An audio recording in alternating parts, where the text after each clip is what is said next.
Good day, traders. Free Cash Wednesday. Today we're talking about instrument selection and pump and dump criteria. So we have Free Cash Wednesday, and the reason why I call it Free Cash Wednesday, Free Cash Friday is that those are day threes, and I look for parabolic trade opportunities. Parabolic on day three, typically we'll look for either a reversal trade or a trade that blows off in a parabolic manner in the direction of a trend. And so sometimes, depending on the instrument that you choose, we could have a currency pair that may blow off 25 to 50 pips or reverse 25 to 50 pips. Or we can get an index that will move 150 or more in some cases. Sometimes it may be a 100 pip reversal and then a 150 pip trend trade. So we get pump and dumps. We can get pumps, dumps, and pumps on the indexes. They are quite volatile. They offer traders several opportunities if they're patient and they understand the setup that they're looking for, and also the day count. So we talk about day one, day two, day three. Now I'll just go over this briefly again. Monday is day one. That sets, well, we'll go back to Friday. Friday's closing range. This is really important. Here's some homework for you to do. Go back and look at your Friday closing range. If Monday's the opening range and Friday's the closing range of the week, that is the closing range as we head into our new week. Regardless if that is a high or low of a week, when we start our new week on a Monday and we are inside of Friday's range, if we don't break out of Friday's range, or if we do break out of Friday's range, that allows us to establish a thesis in the new week for either a failed breakout on a Monday or D1 longs in the market, D2 shorts, D1 shorts in the market, or just an inside day, which again itself gives us the basis on a day two. If Friday's our closing range, we have an inside day. Now we potentially can look for, number one, inside day trades or trend trades with using the inside day information from the playbook.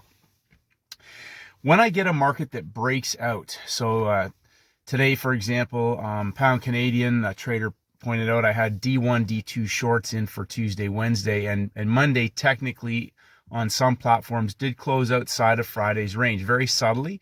So again, we could use that as a bias that shorts were already in the market when we were looking at our day two session opportunity, which gave a short trade in the London session. Three peaks, Asia into the London Open for the continuation and a breakout of the opening range on day two, and then staying outside. So when we have 3 days outside of a range on a breakout, we may see a best trade candidate setup. For me, that could either be in the US, and as I've pointed out, on Asian pairs, that I look for the Asian parabolic opportunities either on a day two, day three for a trend continuation or breakout, or a blow off move. In some cases, we saw reversals.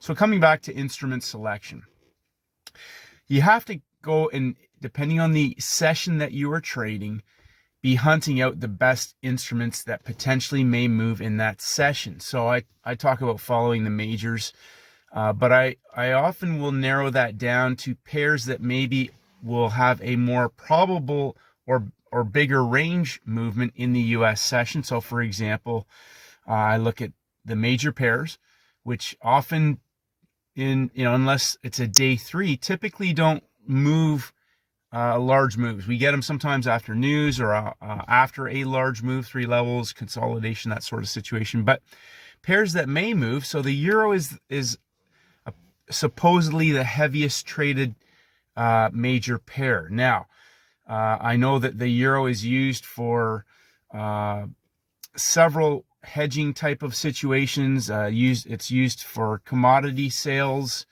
more so than perhaps the pound. So for example, if you just think in big picture, there'll be more countries using the euro probably than they're using the pound.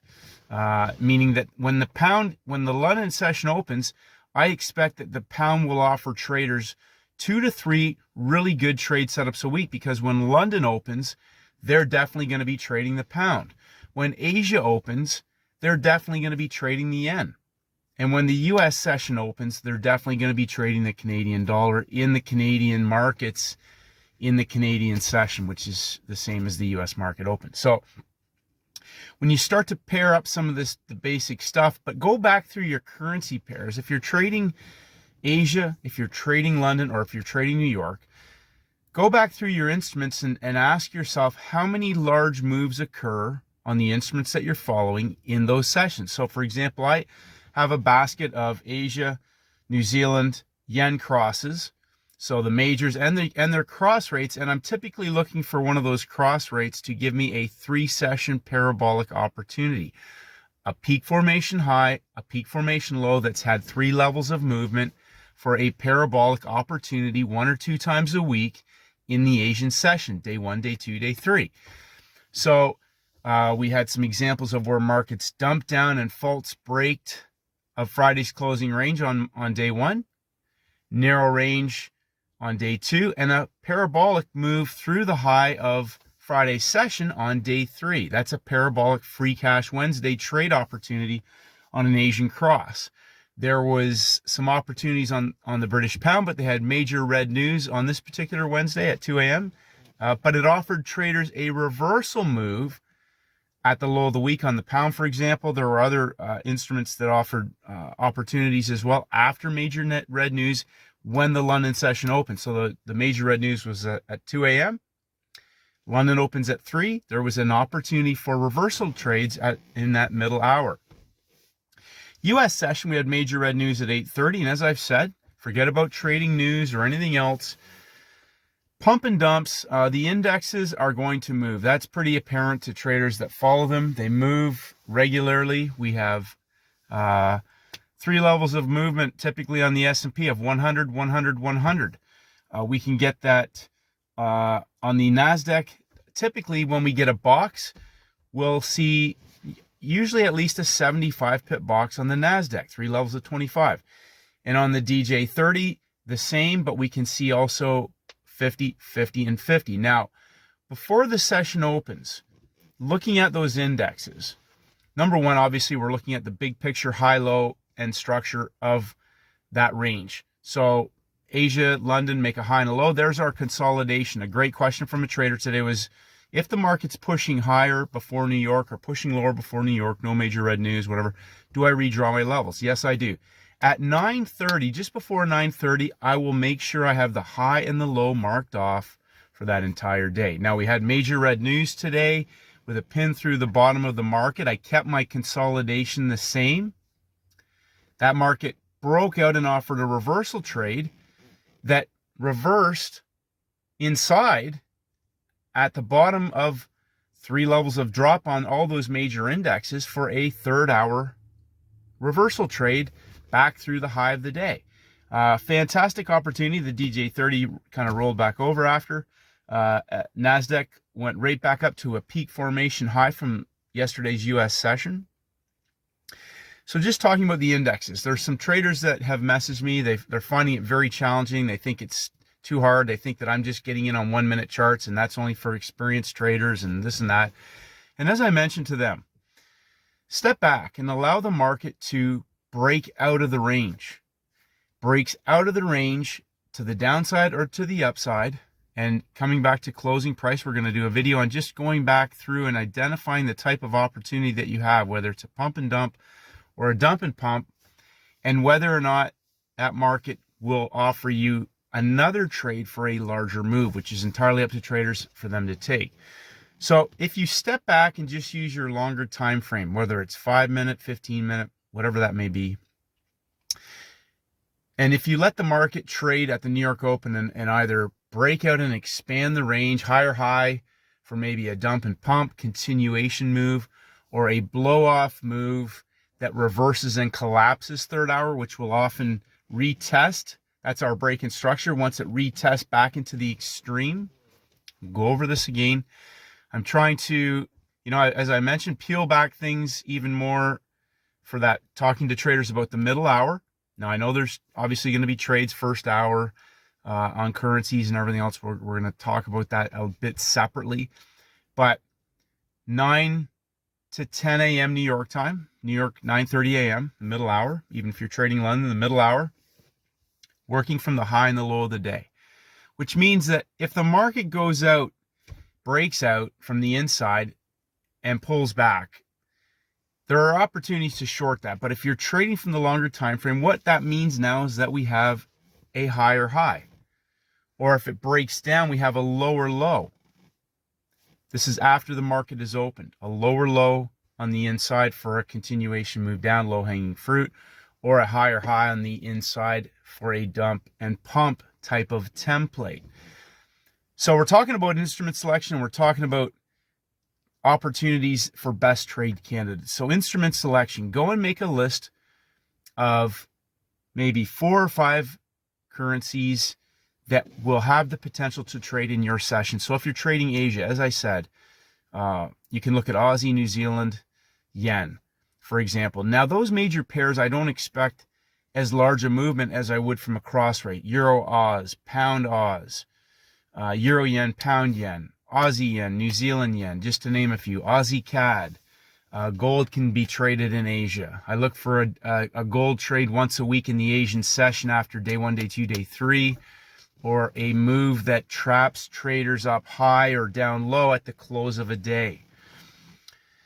So if you're trading London, Pound Yen, Euro Yen may offer significant opportunities. Again, the Pound Aussie, Euro Aussie, the Pound, the Euro. The Pound Canadian, the Euro Canadian may offer trades in those sessions. I find that the Euro Canadian is an excellent instrument to be tracking in the US session along with the Canadian Yen, because both of those pairs will be a bit heavier traded when the London US session overlap and the Canadian market is open. So these are the types of things that you have to just keep simplifying and narrowing down the parameters so that you're getting the best instruments. Now, I have had some traders take trades in the US session on pairs that really aren't even set up.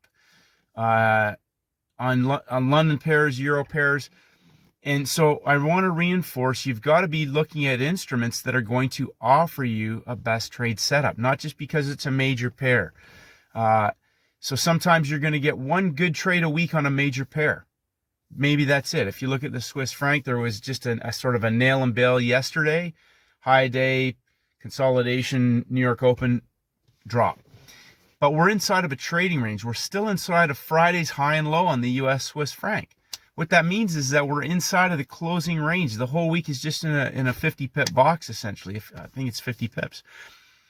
So for traders who are finding the indexes maybe too volatile or oil too volatile, we're going to try and simplify that so that you understand I'm not trying to trade that every day. I'm looking for the candidate that offers me a clean opportunity in that session. Sometimes it's going to be nail and bail. Sometimes I'm going to nail and bail, and I'm going to get back in for a larger move. But the most important thing is to understand the type of setup that you're getting set up in that basket, waiting for price to confirm that, letting the market show its hand, understanding time rotation, right? The end of an hour, beginning of a new hour. Are we up high? Are we down low? Those types of situations. And then looking at the instrument that you're actually trying to trade and understand day 1, day 2, day 3. That's critical. I know that people have poo-pooed that, but if you don't understand the day count, the opening range, the closing range, the opening range, the initial balance, the midpoint range of the week, we now have Wednesday going to close today. And unless it's an inside day, that will establish a range for us heading into Wednesday, Thursday, Friday, to form a thesis for best trade candidates, whether we have break-in structures for reversal opportunities maybe on Friday, or maybe we'll get a parabolic reversal on Thursday, a break-in structure on the inside for a pump and dump or a dump and pump move that will blow off perhaps in the US session or maybe London, whatever that is. But instrument selection is key. That is so important. That's what one of the key things you should be working on is going back through your basket and understanding. Number one, ask yourself a question. I always ask myself this: why would this pair move? Why will this pair move? And what does a good setup look like? Well, they're the same as every other setup. Their ranges just may not be as big. It may not be as volatile as gold. We can get 3 levels of rise for a dump, three levels of dump for a pump. from the high or low of the day. Now, next question people are going to say, well, so how do you know where the high and the low of the day is? Yesterday's high and low. Count from those levels. So on day 3, they'll often sometimes get traders shorting down into the low, so we can get a nice parabolic move that jams traders in down low, or it jams traders, it blows off on day 3, blows through the high of the week, right?